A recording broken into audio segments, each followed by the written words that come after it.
ഷാർജയിൽ ഫ്ളാറ്റ് സമുച്ചയത്തിലുണ്ടായ തീപിടുത്തത്തിൽ 5 പേർ മരിച്ചു, 44 പേർക്ക് പരിക്കേറ്റു. കഴിഞ്ഞ വ്യാഴാഴ്ച രാത്രിയാണ് അപകടം ഉണ്ടായത്. ഷാർജ അൽനഹദയിലെ താമസ കെട്ടിടത്തിൽ വ്യാഴാഴ്ച രാത്രിയാണ് തീപിടുത്തമുണ്ടായത്. 39 നിലകളുള്ള കൂറ്റൻ കെട്ടിടത്തിന്റെ താഴത്തെ നിലയിൽ നിന്ന് തീ പടരുകയായിരുന്നു. സംഭവത്തിൽ 5 പേർ മരിച്ചതായി ഷാർജ പോലീസ് അറിയിച്ചു.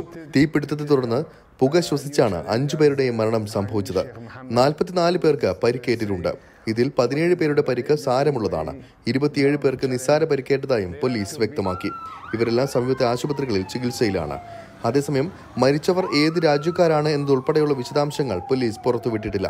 39 നിലകളുള്ള കെട്ടിടത്തിൽ A, B, C എന്നിങ്ങനെ 3 ബ്ലോക്കുകളിലായി 750 അപ്പാർട്ട്മെന്റുകളാണ് ഉള്ളത്. ഇതിൽ B ബ്ലോക്കിലായിരുന്നു അഗ്നിബാധയുണ്ടായത്. സംഭവസ്ഥലത്ത് നിന്ന് 18 കുട്ടികൾ ഉൾപ്പെടെ 156 ആളുകളെ മാറ്റിപ്പാർപ്പിച്ചതായും പോലീസ് അറിയിച്ചു. അപകടം നടന്നയുടൻ സിവിൽ ഡിഫൻസ് ഉടൻ സ്ഥലത്തെത്തി കുറഞ്ഞ സമയത്തിനുള്ളിൽ താമസക്കാരെ ഒഴിപ്പിച്ചതിനാൽ കൂടുതൽ അപകടം ഒഴിവാക്കാനായി. 24 ഷാർജ. ഇപ്പോൾ ഒരു വാർത്ത വരുന്നുണ്ട്. PJ കുര്യൻ ഒരു കാര്യം പറഞ്ഞിരിക്കുന്നു. BJP അധികാരത്തിൽ വരില്ല, അത് കഴിഞ്ഞാൽ ഈ അനിൽ ആൻ്റണി, അതായത് ഏക്കാനയുടെ മകൻ, തിരിച്ച് കോൺഗ്രസിലേക്ക് വരും, അപ്പോൾ നമുക്ക് സ്വീകരിക്കാമെന്ന് അദ്ദേഹം പറഞ്ഞപ്പോൾ സദസ്സിൽ നിന്ന് ഉയർന്നു കേട്ടു, വേണ്ടേ വേണ്ട. അത് ജനങ്ങൾക്ക് താല്പര്യമില്ലാതായിരിക്കുന്നു.